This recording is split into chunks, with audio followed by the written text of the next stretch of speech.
Hola a todos, qué emoción tenerlos de vuelta, bienvenidos a Próxima Parada. Yo soy tu host Alejandra Ramírez y este es el 5º episodio de este podcast. Estoy muy emocionada, he recibido demasiados mensajes de ustedes apoyándome, contándome que les encanta cuando lo escucharon, que les llegó al corazón y la verdad que me tienen a mí pero también colgada de la emoción de seguir compartiendo todas estas historias y cosas que me han pasado en mis viajes. Bueno, hoy en el 5º episodio es la última parte de la historia de Kenia y de mi voluntariado y espero que les guste. Para todos los nuevos, bienvenidos. Yo soy una nómada a la que le encanta enseñar por medio de mis experiencias de vida y mi conocimiento académico. En este podcast se habla honestamente y desde el corazón. Hablaré sobre nómadas digitales, viajes con propósito, sostenibilidad, finanzas y crecimiento personal. Lo que me distingue es mi pasión, determinación y perspectiva positiva en cada situación.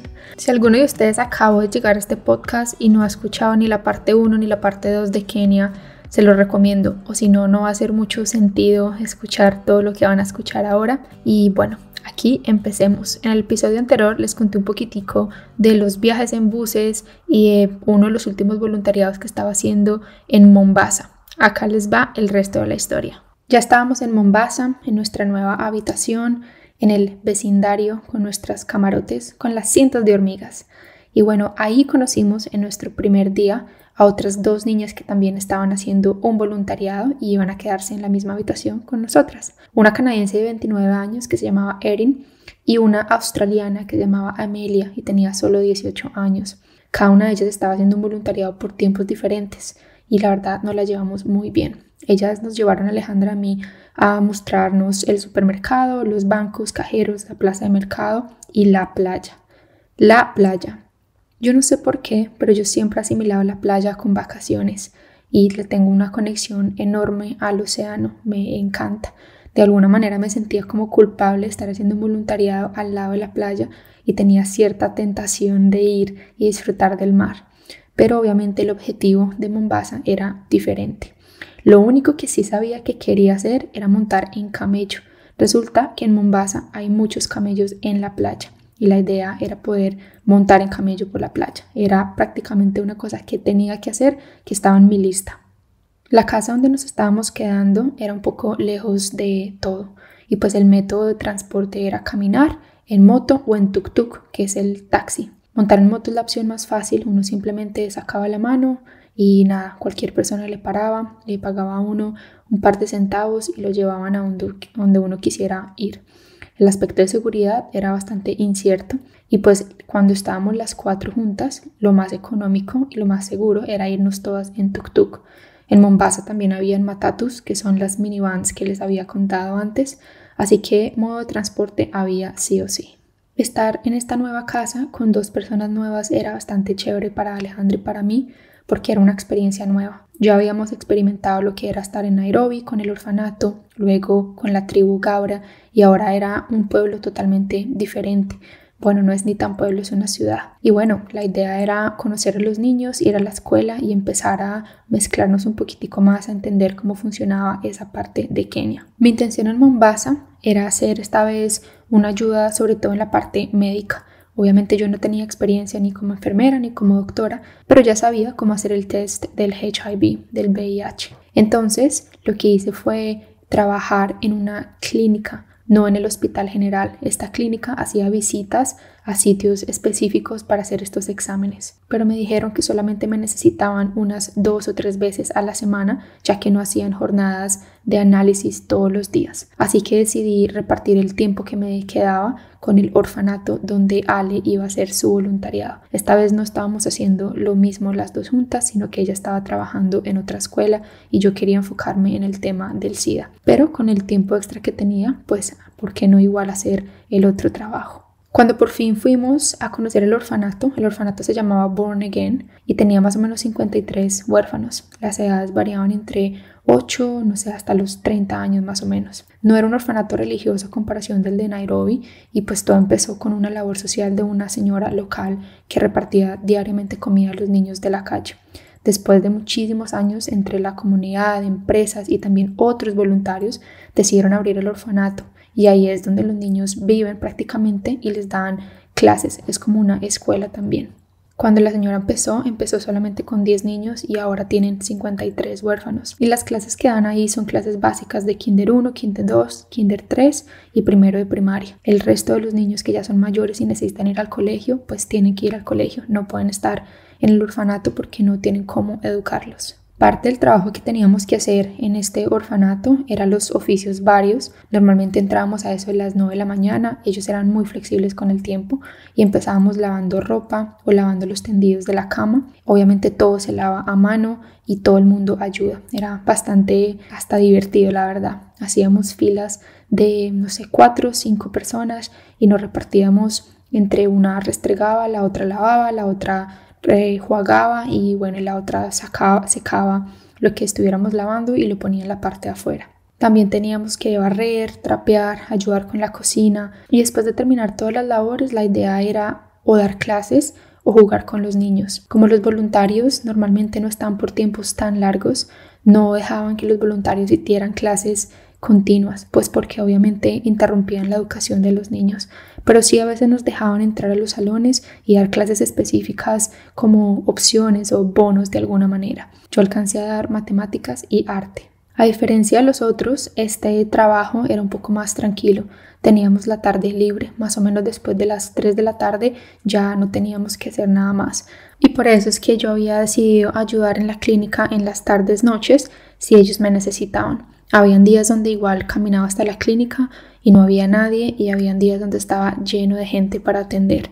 No había como un orden, un horario, una estructura, sino era como ir prácticamente todos los días a ver cuánta gente se podía hacer el test. Y a veces se armaban como grupos para ir a sitios un poco más rurales y hacer exámenes por ahí, en la calle, en diferentes barrios por los lados de Mombasa. Las 2 niñas que estaban ya ahí en Mombasa cuando nosotras llegamos nos contaron que había un sitio donde podíamos tomar clases de Swahili y a mí me interesó demasiado. Así que empecé a tomar clases para aprender el idioma todos los días de la semana, de lunes a viernes a las 7:30 de la mañana por más o menos 1 hora. Al terminar la clase la idea era ir derecho al orfanato y después del orfanato a la clínica a ver si me necesitaban o no me necesitaban. 2 meses y 1 semana en Kenia. Esta ciudad de Mombasa me tenía totalmente enamorada, no solamente por la infraestructura, que tenía un poquito de portugués en ella, sino también por la historia, que no era en realidad una historia muy bonita, pero sí era un sitio donde uno tenía que aprender muchísimo para poder entender por qué las culturas se comportaban como se comportaban en esa ciudad específica de Kenia. Resulta que a Mombasa la nombraban también le dicen como la isla de las guerras o la isla del sudor. Es una mezcla bastante controversial entre gasolina, comercio, castillos divinos, también arena blanca. Tiene como un ambiente de ambición, guerra, religión, competencia, pobreza, injusticia. Y todo esto fue provocado por la influencia que tuvo tanto africana como de India y de Arabia. Porque es que resulta que muchísimos años atrás, antes de ser colonizados por los europeos, por los portugueses, fue un sitio que sufrió una historia muy muy triste.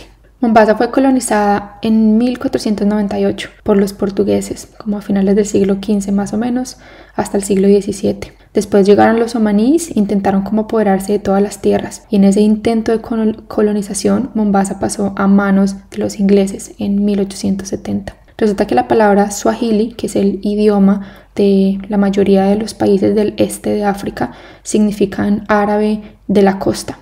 Es por eso que toda la costa este de África hablan Swahili, porque tiene una influencia árabe bastante alta. Parte de la historia trágica que Mombasa tiene es que ellos sufrieron una desigualdad muy grande. Resulta que había una distintiva como sociedad indo-oceánica que se desarrolló ahí en esos tiempos y fue construido a partir del comercio de esclavos, del matrimonio obligado entre parientes y también el comercio económico porque era costa. Uno de los como puntos históricos más controversiales y los que la gente no habla mucho, la verdad, en la historia fue la trata de esclavos de toda la costa de Swahili. Era conocida como la venta de esclavos del este de África. Eso pasó más o menos en el siglo VII y XIX, donde los mismos comerciantes árabes y los swahilis secuestraban alrededor de 4 millones de esclavos de todo el este de África y los vendieron para hacer trabajo doméstico y otros trabajos a diferentes países del Oriente, del Medio Oriente, a otros estados africanos que eran controlados normalmente por árabes. Caminar por estas calles y ver todos los castillos y las diferentes culturas, tanto árabes, católicas y cristianas, se puede sentir muchísimo como la tensión étnica, porque obviamente causó muchísimo daño. Fue un milenio de tráfico humano. El tráfico del este de África sobrepasó el triángulo del comercio del Atlántico. Cuando estaba allá, a mí me gustaba aprender muchísimo sobre la cultura del sitio donde iba, porque también determinaba mucho lo que uno podía o no podía hacer, los protocolos que uno debe tomar, si se puede caminar sola como mujer de noche, cómo me podía vestir, cómo hablar, y todo eso tiene un impacto obviamente cultural. Así que aprendí que en ese tiempo también los mismos esclavos intentaban casarse con sus dueños para conseguir la libertad, pero la mayoría no podían hacerlo, obviamente. Los chances de que eso pasara eran muy pocos. Entonces hubo miles de niños africanos que fueron quirúrgicamente castrados para vivir como sirvientes de amas de casa de diferentes árabes, y más o menos como un estimado de 2.5 millones de mujeres africanas fueron vendidas como concubinas. El impacto de miles de años de guerra, secuestros, desplazamiento, movimientos de refugiados y explotación aún no ha sido superado, y eso se alcanza a ver cuando uno camina en las calles, cuando uno visita los puntos históricos y los castillos que hay en la ciudad. Afortunadamente, el comercio llegó a un fin después de mucho tiempo, más o menos en 1870, y las ciudades de Swahili a lo largo de toda la costa este de África tuvieron como un declive del comercio humano.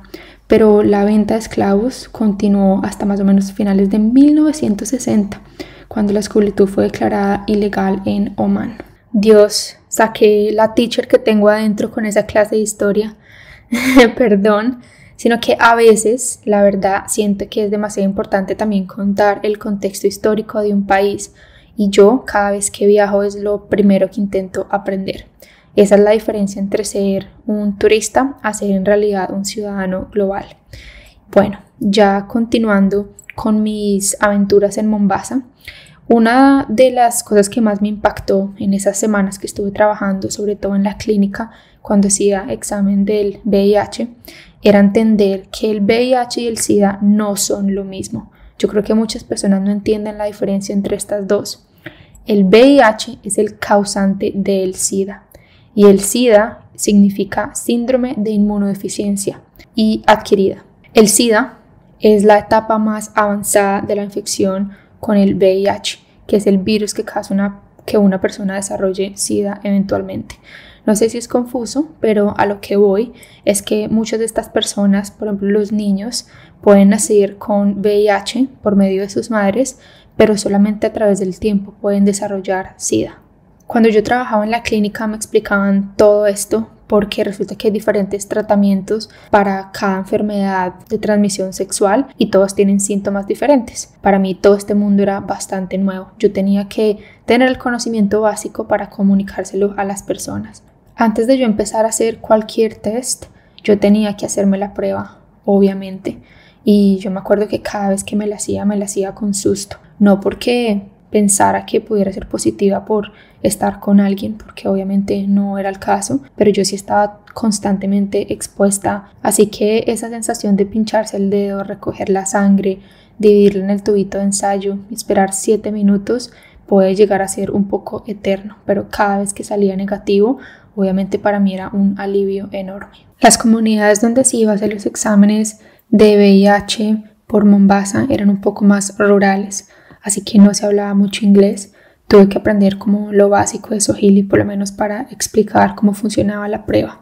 Y bueno, se alcanzaron a hacer varias pruebas en el tiempo que estuve ahí. Lo más duro para mí, me acuerdo que era normalmente como el ambiente cuando alguien era positivo, porque obviamente hay muchísimo dolor de por medio, pero más allá del dolor es qué podemos hacer ahora para evitar que se siga regando de alguna manera. A pesar de que la consulta está llena de procedimientos, normas y reglas, normalmente las personas están demasiado nerviosas y pues la consulta se puede demorar hasta media hora más o menos. Y aparte de eso, toca como establecer un poco de confianza. lo cual era sencillo con las mujeres y con los niños, pero con los adultos era muy difícil. En los casos negativos se ofrecen igual condones, lubricantes y se muestra cómo se ponen, las precauciones que hay que tener y las diferentes enfermedades sexuales. Y con los casos positivos es un poco más complejo, a veces toca volver a hacer la prueba otra vez para asegurarse y explicarle en qué etapa están del virus. También se les ofrece hacer tratamiento. Hay muchos centros médicos donde hay medicina gratis también y se les puede entregar condones, lubricantes y otras maneras para cuidarse y protegerse. También se ofrece hacerle la prueba a sus familias, la que normalmente los hombres pues tienen hijos y esposas y no se sabe si los niños han sido contagiados o si la esposa también ha sido contagiada. Pero lo más importante es darles un poco de tranquilidad en cuanto a las posibilidades de prolongar los años de vida, y esto se hace normalmente con buena nutrición, con medicina y con el tratamiento. Pero como les conté en el primer episodio, el promedio de edad en Kenia en general era bastante bajo porque la mayoría de gente se muere de SIDA por el tema de nutrición, de higiene y pues de alimentación en general. La intención de mi viaje también, de este voluntariado, no era solamente servicio social. A mí también me encantaba socializar y para los que me conocen saben que soy rumba número 1. Amo bailar, me encanta, salir y conocer gente sobre todo. Así que eso tocaba también vivirlo en Kenia. Para ese fin de semana teníamos preparado la montada en camellos por la playa con todas las niñas del voluntariado. Éramos 4. Y teníamos programado visitar una playa que queda más o menos como a 1 hora. Nos habían dicho que era muy muy linda y que podíamos ir en bote a una isla cercana. Pero como dice mi mamá, el hombre planea y Dios se ríe. Pues así fue. El sábado amaneció con tormenta, todo estaba inundado, no había ni señales de sol por ningún lado.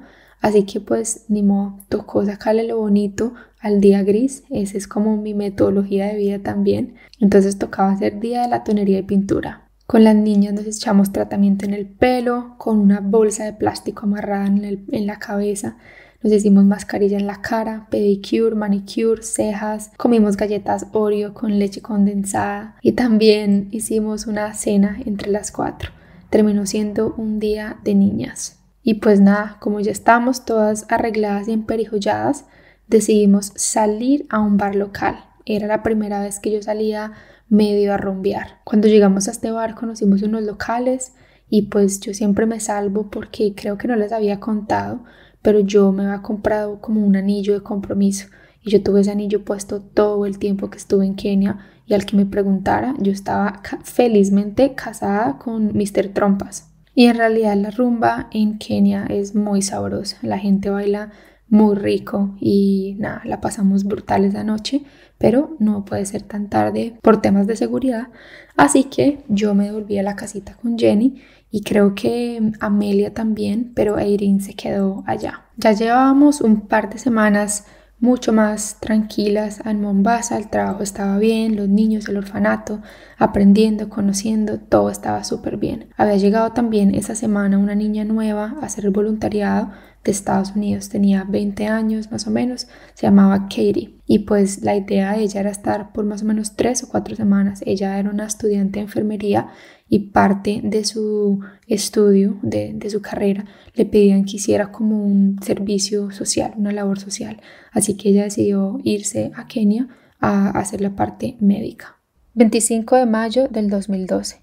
Quiero empezar este email diciéndoles que los quiero mucho y a los que saben que los amo demasiado. Esta semana me pasó la vida entera al frente de mis ojos y por un segundo pensé que me iban a matar. Si no hubiese sido porque me tiré al piso, me decapitan con un machete por robarme el morral que ni siquiera lo traía yo. Así empezó el email de la semana 10 de mi experiencia en Kenia. Bueno, señores, llegó el domingo. Nosotros los fines de semana no teníamos que trabajar, así que muchas veces nos íbamos a hacer planes o a conocer o a turistear. Ese domingo el día no estaba tan bonito y aparte de eso nosotros no nos alimentaban el domingo, entonces nosotros teníamos que ir a comer a algún lado. Decidimos irnos las 4 niñas a un restaurante que queda al frente de la playa que se llamaba The 40 Thieves, como los 40 ladrones. Ese restaurante era muy popular para musungus, para los blancos, porque tenía música en vivo, así era un plan súper relajado, como música entre 50 y los 80, guitarrita eléctrica, piano, saxofón. En realidad era un ambiente muy rico y quedaba aparte de eso al frente de la playa. Ese día la pasamos increíble, estuvimos todo el día allá relajadas, comimos, escuchamos música y más o menos como a eso de las 2 de la tarde Amelia, la australiana, nos dijo que ella se iba a volver a la casa porque tenía que lavar ropa. Y bueno, nos decidimos quedar nosotras tres, Katy, Jenny y yo. Y cuando ya estaba atardeciendo, di tú más o menos unas 4 de la tarde, decidimos irnos pues porque es mejor ir en la tarde, que no se nos haga tan oscuro para volver a la casa. Así que salimos del restaurante y empezamos a caminar como a la avenida, a coger un matatu, que es la van. La avenida de la que les hablo no es la típica avenida que uno piensa donde hay muchísimos carros y tiene una calle bien hecha con concreto. No, es todo carretera destapada y pues en realidad el restaurante sí quedaba en la avenida, pero tocaba caminar unos 100-200 metros para llegar al restaurante. Nosotras tres empezamos a caminar todas horizontal, en una línea horizontal. Así que desde la entrada volteamos un poquitico como a la derecha y caminamos unos 40 metros para coger el matatu. De repente vimos un hombre saltar del otro lado de la carretera, cruzando la carretera, que es como una parte llena de jungla, solo habían matas y parecía una selva. El hombre tenía en su mano un machete gigante y corrió exactamente hacia donde nosotros estábamos y mientras corría nos gritaba "Give me everything you have or I kill you", denme todo lo que tienen o las mato. Al verlo, todas reaccionamos diferentes. La verdad, yo no entiendo por qué. Yo tengo algo que es muy curioso y me pasó lo mismo en el segundo ataque. Lo primero que hice fue quitarme las sandalias y empecé a correr como nunca lo había hecho. Corrí hacia el frente porque la verdad fue que vi un par de caminos que yo pensé que podía coger y mi intención era esconderme en uno de esos caminitos para que el Señor no me viera. Yo pensé que tenía el tiempo suficiente, pero no fue así. Y cuando volteé la cabeza, me di cuenta que él me estaba persiguiendo a mí porque yo era la primera que estaba corriendo. Entonces yo solo seguí corriendo y corriendo y corriendo hasta que empecé a sentir lo que estaba muy cerca y cuando me volteé el señor estaba a 1 o 2 metros detrás mío y él lo único que hizo fue levantar el brazo y me mandó un machetazo a la cabeza. No me pregunten cómo, yo no sé. Dios, en serio, qué ángel me estaba cuidando, pero yo lo que hice fue tirarme al piso. Y cuando me tiré al piso pensé que él me iba a matar, a chuzar, así, no sé, estaba muy asustada. Pero cuando se dio cuenta que yo no tenía absolutamente nada conmigo, sino que mi amiga era la que tenía mi maleta, solamente me pegó bastante patadas y ya después decidió irse. Cuando levanté la cabeza me di cuenta que se estaba corriendo hacia donde Jenny estaba. Yo solo me acuerdo de estar en una posición fetal y de haberme cubierto la cabeza con los brazos para que por lo menos no me diera en la cara o en la cabeza en sí. Y bueno, cuando reaccioné, me levanté y empecé a correr hacia donde estaba Jenny. Jenny no había podido reaccionar, ella se había quedado totalmente en blanco, estaba quieta como una estatua y ella era la que tenía el morral, lo tenía puesto en su espalda. La otra niña, la americana, Katie, había corrido pero hacia atrás, pero resulta que ella corrió hacia atrás porque yo me di cuenta después que después de que salió el primer ladrón que fue por mí, otros 2 salieron de la misma jungla, pero ellos no tenían machete, solamente salieron detrás de ella, que fue la segunda que empezó a correr. Gracias a Dios, Katie corrió y volvió a entrar al restaurante. Yo no la vi a ella por un tiempo, no sé qué pasó, no sé si se logró esconder y mi intención era solamente ir por Jenny. Pero cuando empecé a correr por Jenny me di cuenta que los otros 2 señores se asustaron y empezaron a correr de vuelta hacia la jungla y solo quedaba el que tenía el machete que estaba corriendo hacia donde ella estaba. Cuando el que me persiguió a mí llegó a donde Jenny, le pidió el morral, obviamente gritándola, insultándola, y Jenny lo único que hizo fue entregarle el morral. La tiraron al piso, pero gracias a Dios no le hicieron absolutamente nada. Lo más triste de la historia es que por la carretera donde estábamos habían pasado carros, motos, matatus, había gente caminando, habían 5 hombres que estaban trabajando en una construcción al lado de nosotros a menos de 10 metros y nadie nos quiso ayudar. Todo el mundo vio lo que nos pasó y nadie nos quiso ayudar. Yo nunca me había sentido tan impotente y tan abandonada. Cuando llegué a donde Jenny, intenté levantarla del suelo, pero no pude. Jenny estaba totalmente destrozada, estaba fría, tiesa. Yo pensé que le iba a dar un paro o algo así. La intenté abrazar lo más fuerte que pude y empezó a llorar. Evidentemente, una vez empezó a llorar ella, empecé a llorar yo. Teníamos una sensación muy rara. Estábamos respirando muy fuerte, nos temblaban los brazos, las piernas. Intenté que nos calmáramos mutuamente y yo por lo menos intenté calmarme para que ella se calmara y de alguna manera morderme la lengua para demostrar un poquito de fuerza. Pero la verdad es que mi corazón estaba a 1000 y todo, absolutamente todo me temblaba. Me empezaron a pasar muchos pensamientos oscuros, me sentí muy vulnerable.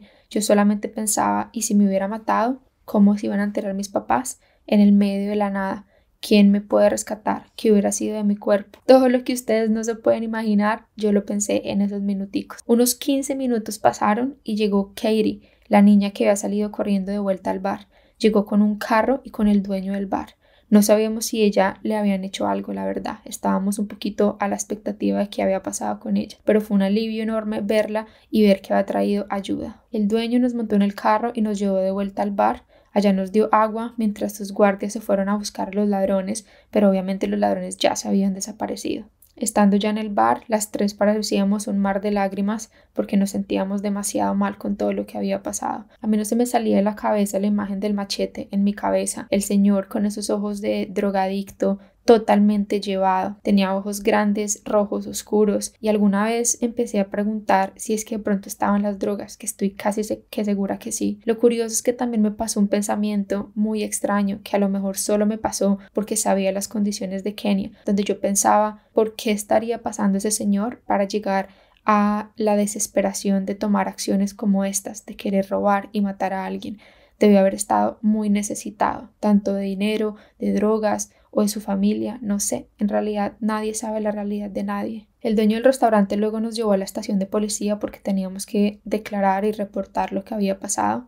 Allá estuvimos más o menos unas 2 horas testificando y pues poniendo la demanda. Luego nos llevaron a un hospital para revisarnos y teníamos solamente heridas leves, pero nada grave, gracias a Dios. Yo me acuerdo que apenas pude, creo que fue justo después del accidente, antes de que llegaran a rescatarnos el dueño del restaurante. Yo cogí mi celular que estaba en la parte de atrás del bolsillo de mis shorts, eso fue lo único que no me robaron, y creo que llamé a mi familia. Ahí fue cuando me desahogué y lloré, y mi mamá y mi papá lloraron lo que también no han llorado en esta vida. Yo creo que ese fue el susto más grande que hasta el día de hoy les he dado. Bueno, unas semanas después les di otro susto grande. ¿Se acuerdan de Uchu, el amigo que hice en el avión? Él era keniano y él me llamaba por lo menos una vez a la semana a preguntarme cómo estaba. Y ese día estaba en Dubái. Cuando me llamó le conté todo lo que había pasado y me pidió el número del reporte de la policía para ver si él podía hacer algo, mover sus contactos, me imagino, y ver si podían encontrar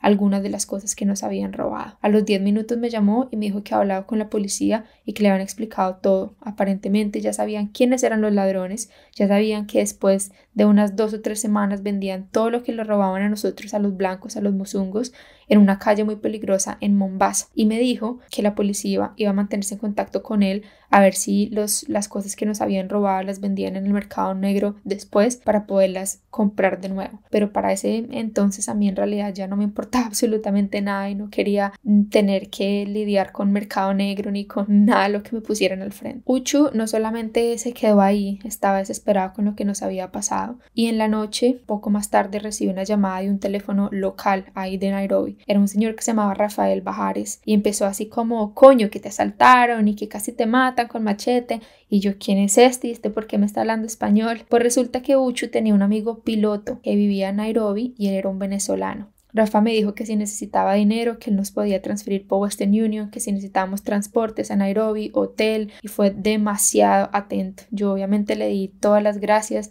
pero le dije que estaba bien y que la organización se iba a encargar de ayudarnos con el transporte para volvernos a Nairobi porque ninguna de nosotras se quería quedar en Mombasa un día más. Así que al día siguiente cogimos un bus y las tres nos devolvimos para Nairobi, para la capital. Esa noche, empacando, me metí a la ducha y me bañé.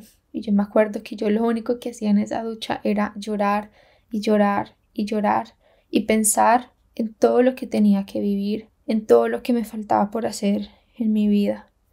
Y Dios mío, diciendo esto me dan ganas de llorar, de solamente acordarme de lo que estaba sintiendo y pensando en ese momento. Esa noche fue imposible dormir. Yo cada vez que cerraba los ojos veía los ojos de el Señor, así drogados, rojos con negro, totalmente llevado, y fue imposible dormir.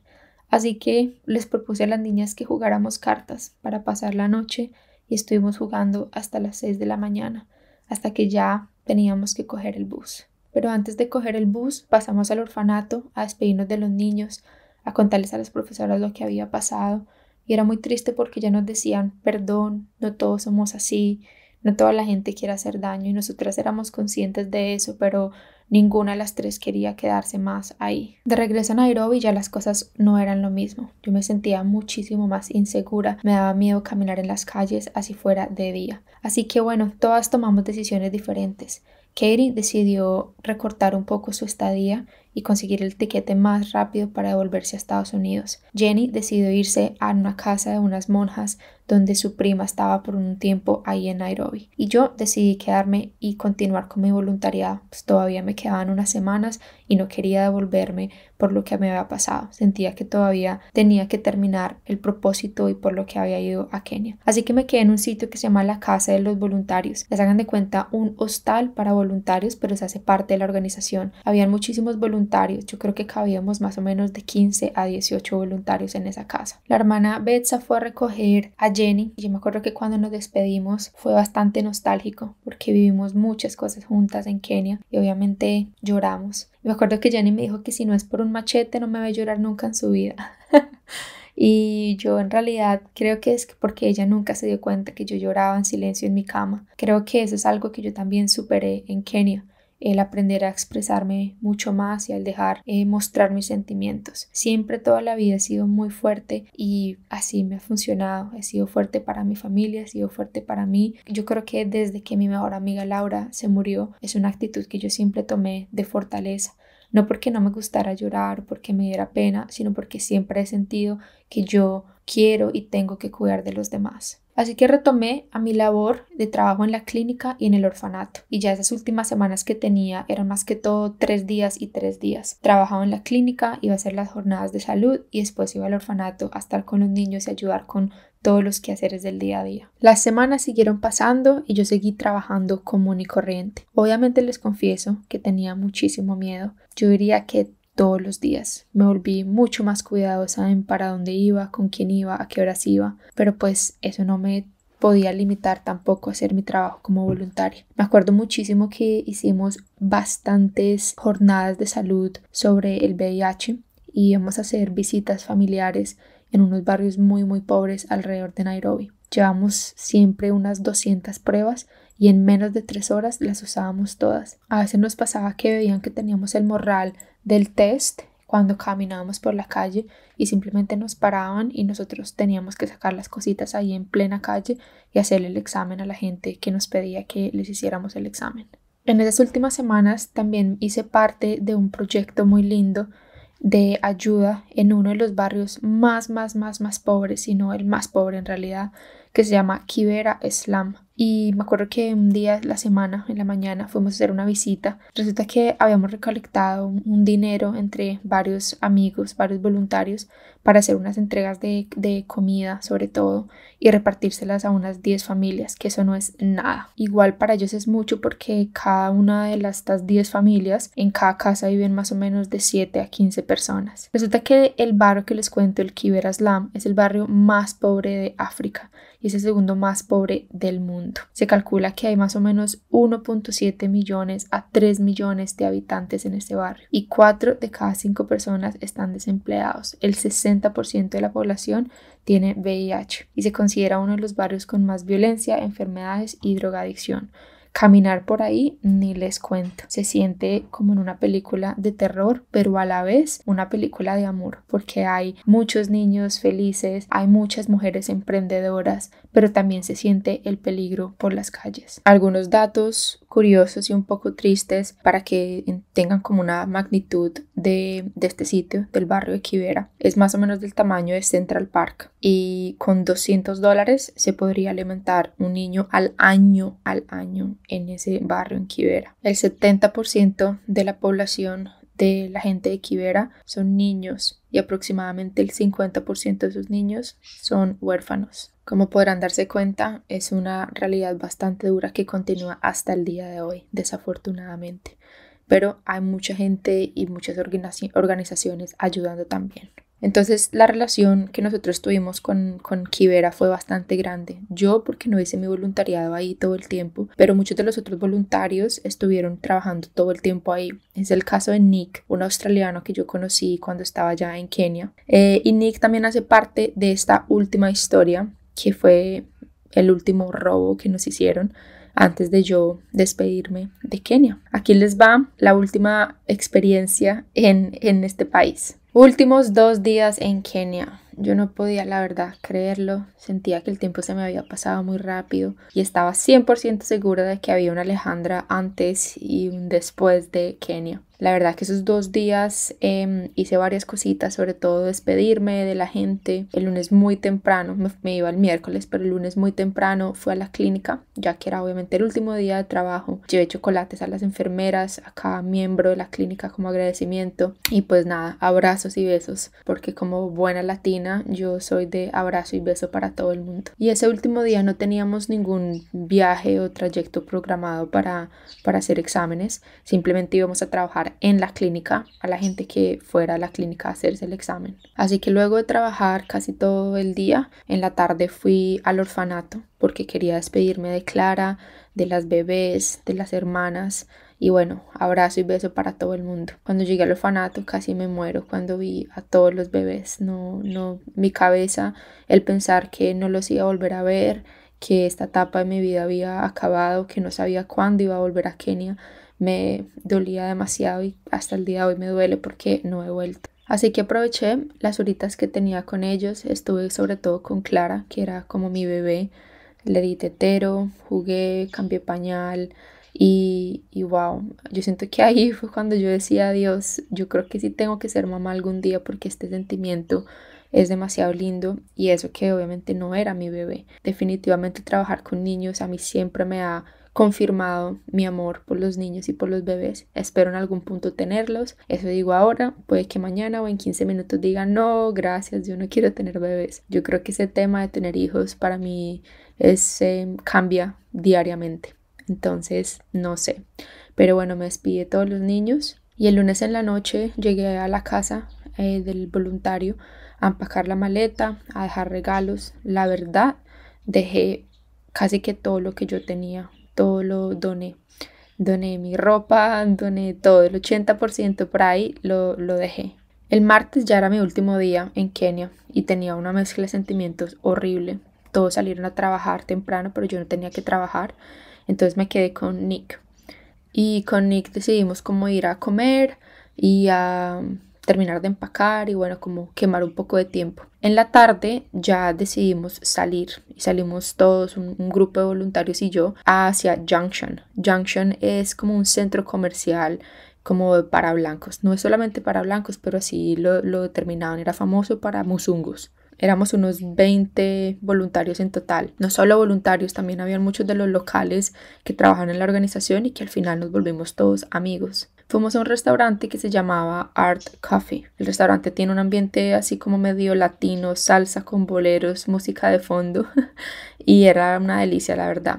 Pedimos comida y comimos más o menos en 2 horas y después la mitad del grupo decidió irse, un poquitico más de la mitad, porque de todos esos 20 muchos empezaban como un voluntariado el día siguiente. Unos tenían que irse para Mombasa, otros para Naivasha y otros para otros sitios. Entonces, bueno, nos quedamos un grupo muy pequeño. Del grupo que quedamos, que eran como 10 yo creo, unos 3 se fueron a eso de la media hora o a la hora después, pues porque no querían subir a un bar. Y nosotros, los restantes, queríamos irnos a un bar que se llamaba Mercury, como a despedirnos, a tomarnos algo, estar la última noche. Yo me iba al día siguiente, así que nos fuimos al bar. En el bar nos tomamos una copita de vino, bailamos. En realidad no había un ambiente así como para querer tomar mucho. Yo no quería tomar mucho, la verdad, pues porque quería estar bien en mi última noche para irme al día siguiente y también porque yo le tenía pánico a quedarme tarde en la noche en Kenia. Así que a eso de las 10 de la noche ya decidimos irnos y yo me acuerdo que les decía a todos, vámonos en taxi. Ya es tarde, no vamos a dar papaya, yo no quiero caminar, no es necesario, el taxi es demasiado barato, por favor, vámonos en taxi. Y todos, no, ¿cómo vamos a gastar plata? Vamos a caminar, somos un grupo grande, eso no hay problema. Y yo, por favor, vámonos en taxi. O sea, yo ahorita pensando en eso digo, ¿cómo Como yo misma no dije, no, yo pago el taxi, vámonos en taxi y punto. Pero bueno, al final ellos terminaron ganando porque eran 6 en contra de 1 y a mí me entró un sustico de solo pensar en tener que caminar a oscuras a las 6 cuadras, que no era mucho. Pero bueno, insistí y nada, no, al final dijeron que no.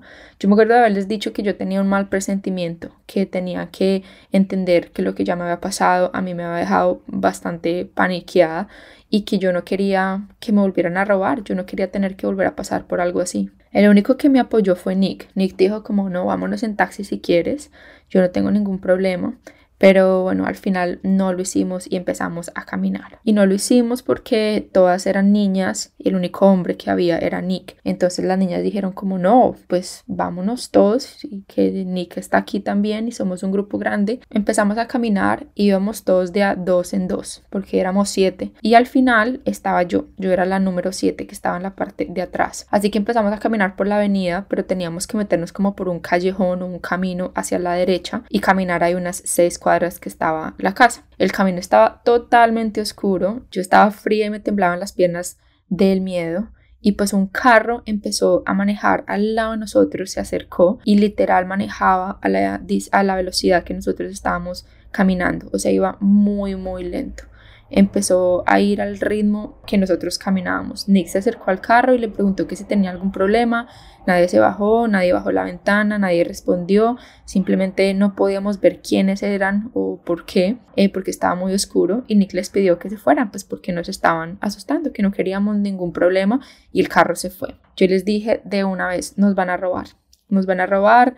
Ustedes tienen que entender que esto no es normal, nos van a robar. Me acuerdo que las niñas empezaron a decirme que yo estaba muy paniqueada, que tenía que relajarme, que no le metiera energía negativa y bueno, prácticamente que me callara la boca. Pues en menos de un minuto después de que el carro se fue, sentimos que se venían 3 motos muy rápido detrás de nosotros, a dirección contraria. Y obviamente a mí todo se me subió y empecé a sentir que venían a atacarnos. Eran 6 hombres con metralletas en 3 motos y pararon al frente de nosotros y nos gritaron que les diéramos todo. Una vez más, yo apenas sentí que estaban frenando, me volteé a ver y cuando vi que tenían armas y que eran muchísimos de ellos, me quité de nuevo las sandalias y empecé a correr como nunca había corrido en mi vida.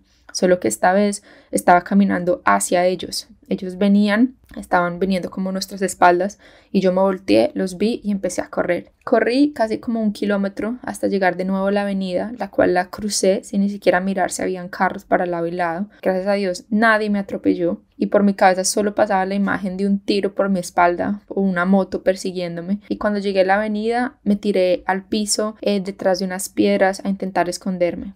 Después me di cuenta que no había nadie, que nadie me estaba persiguiendo y cuando no sentí nada de eso, empecé a parar carros por ayuda como una loca. Pararon 3 carros y yo me tomé la libertad de juzgarlos por sus caras y por cómo eran para saber si podía o no podía montarme al carro de esas personas. Los 2 primeros la verdad no me dieron buena espina y el tercero era un señor que tenía como gafitas y se veía bien vestido, por lo menos me dio un poquito de confianza, así que rápidamente le expliqué todo lo que pasaba, me monté en su carro y nos fuimos por mis amigos. Ellos me estaban buscando pues porque ellos no sabían dónde estaba. Yo me quité los zapatos y lo único que vieron eran mis zapatos en el piso, pero ellos pensaron que me habían secuestrado o algo así. Me acuerdo cuando estaba en el carro del señor que yo tenía prácticamente la puerta abierta del carro porque yo dije en caso de que algo pase, el que el señor no me lleve, me tengo que tirar. Y acá me tiro y pues nada, aquí fue. Y cuando mis amigos me vieron llegar, todos se montaron al carro, las niñas estaban llorando desesperadamente y pues me contaron lo que les habían hecho. Prácticamente les hicieron a todos tirarse al piso, las manosearon, les quitaron todo, inclusive hasta parte de la ropa que ellos tenían. A cada uno con arma en la cabeza, los esculcaron y les robaron a los 6.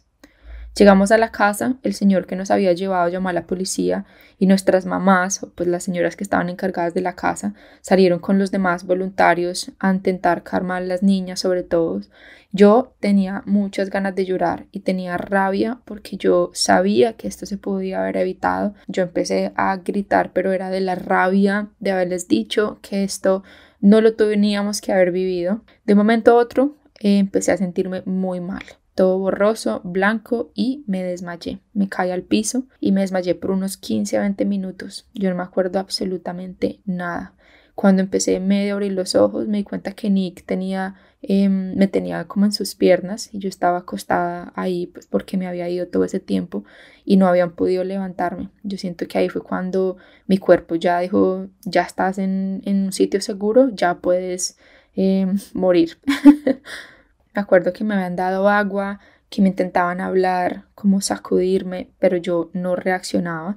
Estaba demasiado ida, la verdad. Hasta que poquito a poco me fui recuperando, me pude sentar, luego me pude parar, me preguntaron que cómo me sentía y pues nada, yo ya me sentía mucho mejor, pero fue el susto y la adrenalina que me tuvo así modo alerta hasta que ya no pudo más. Así que una vez ya empecé a recuperar mi conciencia, nos fuimos a la estación de policía porque todos tenían que reportar lo que había pasado, lo que les habían robado, pasaportes, iPad, iPhone, billeteras, tarjetas de crédito y plata.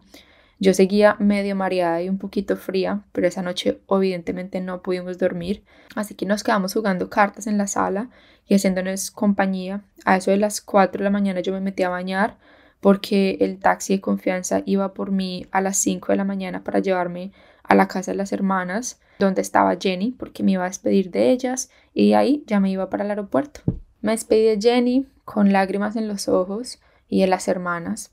Y fue un sentimiento muy extraño porque era despedirme de Kenia, pero me acababa de pasar esto.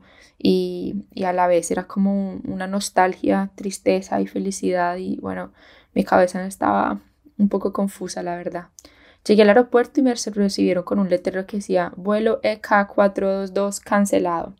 Mi vuelo era a las 4:40 p.m. y lo habían cancelado a las 10:40 p.m. 6 horas más en el aeropuerto. Y en un aeropuerto bastante malo, la verdad. Así que me acomodé en una esquinita con lo que podía y me acosté encima de mi maleta y me puse a dormir, a relajarme porque ya no había dormido toda la noche. Brisbane, viernes 6:40 de la mañana. Llegué a Australia y llegar a Australia fue el contraste más radical que pude haber vivido. Todo limpio, aire puro, gente educada, paisajes, edificios grandes. Se me olvidaba la hermosura de país en el que vivía. Y bueno, no pude evitar sentir un taco en el corazón de tristeza de haber dejado a Clara, a mis amigos, a todos los niños en el orfanato, a toda la gente que ayudé, que me crucé en la clínica. Ya no me sentía tan útil ni tan feliz. Estaba súper confundida, desubicada, cansada, intranquila. Y bueno, unos amigos, Lauris y Sebas, me recogieron, me llevaron a la casa de María. María es una amiga mía colombiana que me recibió cuando yo llegué de Kenia y me dejó quedarme en la casa de ella.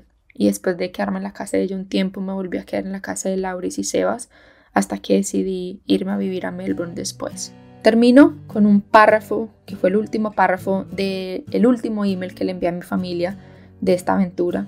Dice así: una amiga, mi luna llena, me enseñó que la vida es prestada y muy corta, así que toca vivirla y aprovecharla lo que más se pueda. Yo me propuse vivirla por 2 y así lo seguiré haciendo. Toca romper las reglas de lo normal, perdonar rápido y pelear menos, amar profundamente, reír sin parar, respirar profundo, disfrutar los fracasos y aprender de ellos. Ayudar siempre y nunca esperar nada a cambio. Sonreír ante todo, ver el lado positivo de las cosas y si no tiene un lado positivo, buscarlo. Y finalmente confirmé mi filosofía de vida, relajada siempre, todo pasa por algo. Los sueños se van cumpliendo si uno quiere, ya que uno es lo que piensa. Don't worry, be happy. Hakuna Matata. Nakupenda sana familia. Los amo hasta el infinito. Gracias por acompañarme en esta aventura. Bueno, así acaba este último episodio, un poco más largo de lo normal. Espero que les haya gustado. No alcancé a hablar sobre varios temas importantes, pero en el próximo episodio les contaré un poquitico más sobre cómo ser voluntario responsable, sobre el tema del complejo blanco y sobre otros temas interesantes para las personas que les gustaría hacer un poco más de servicio social. Muchas gracias y nos vemos en el siguiente episodio.